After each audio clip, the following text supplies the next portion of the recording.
Soeharto muda tidak pernah bercita-cita menjadi seorang pemimpin dari sebuah bangsa yang besar.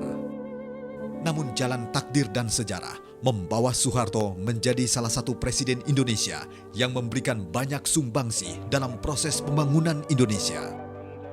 Berasal dari keluarga sederhana, membentuk karakter Soeharto menjadi seseorang yang bersahaja. Ya di rumah Bapak biasa-biasa aja, kalau di rumah ya pakai sarungan. Dan Bapak selalu sholat 5 waktu nggak pernah telat.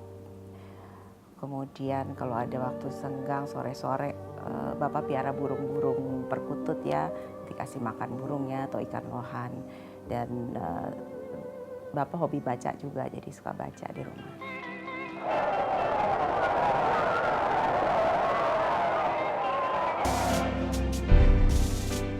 Tak ingin hanya sekadar mendapatkan laporan yang baik dari para bawahannya, Soeharto seringkali keluar masuk desa.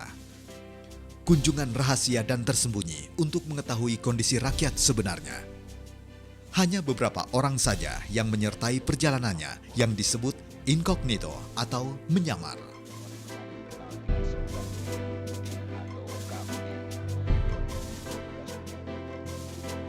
Ya, Soeharto begitu sederhana. Terlihat dari seleranya berpakaian hingga makanan favoritnya yang tak pernah berubah. Nggak ada yang istimewa, nggak ada tuh masakan restoran atau apa itu. Menu favorit Bapak adalah jangan tempe, apalagi kalau yang buat tuh almarhum ibu. Tiap hari ya tahu tempe harus ada di meja. Masakan Ibu Tin selalu menjadi favorit suami dan anak-anaknya. Meski disibukkan oleh tugasnya sebagai ibu negara, Ibu Tin tetap memperhatikan putra-putrinya.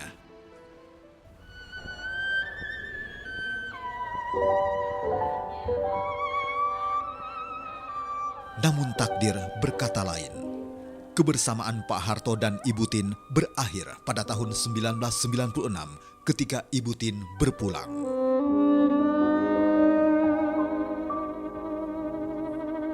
Tentu aja kita semua, Bapak juga sangat sangat sedih dan kehilangan sekali Ibu.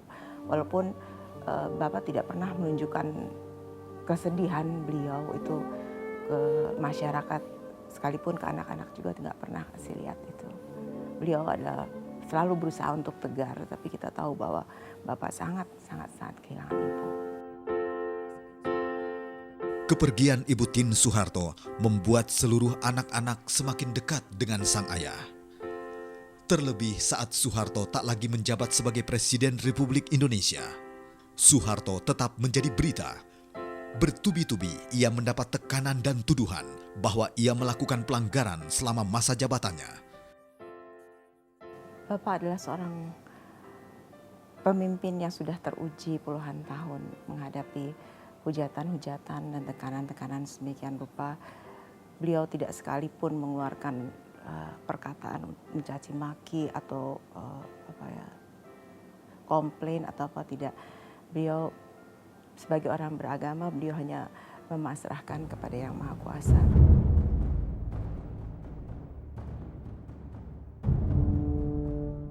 Setahun tak lagi menjabat, Soeharto yang ketika itu berusia 78 tahun terkena stroke ringan. Meski sempat dirawat di rumah sakit, kian hari kesehatannya kian menurun.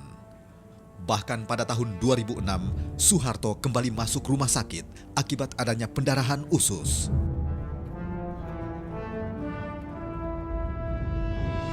Saya katakan, Pak, ini berdarah.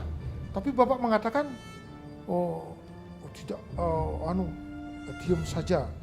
Pak, Mbak Tutut tadi beritahu, tidak usah. Bapak sampai marah gitu sama saya kan, oke.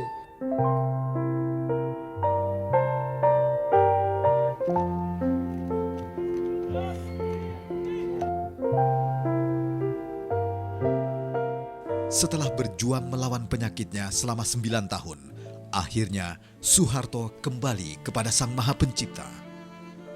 27 Januari 2008, bangsa Indonesia berduka. Meski pemerintahan Soeharto bukanlah tanpa celah, kemajuan bangsa Indonesia tetap diakui.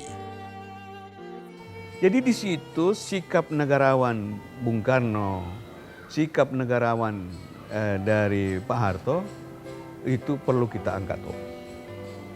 Nah, luar biasa. Dan saya kira saatnya sekarang di dalam gonjang-ganjing kita, terutama mencari pemimpin masa depan ini, bangsa ini, kita perlu merenung, mengenang bagaimana kebesaran jiwa Soekarno dan Soeharto.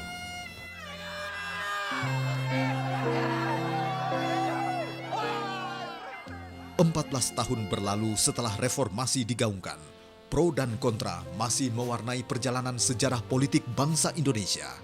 Predikat pahlawan bagi Soeharto hingga kini masih terus diperdebatkan. Karena kebesaran Indonesia saat ini tetaplah buah warisan peninggalan The Smiling General. Di malam sebelum Bapak mengundurkan diri, beliau memanggil kami putra-putri beliau. Beliau mengatakan bahwa besok Bapak akan mengundurkan diri. Lalu kami bertanya apakah Bapak sudah yakin akan keputusan yang Bapak ambil. Bapak hanya mengatakan sejarah akan membuktikan apa yang Bapak dan Ibu membuat untuk bangsa ini.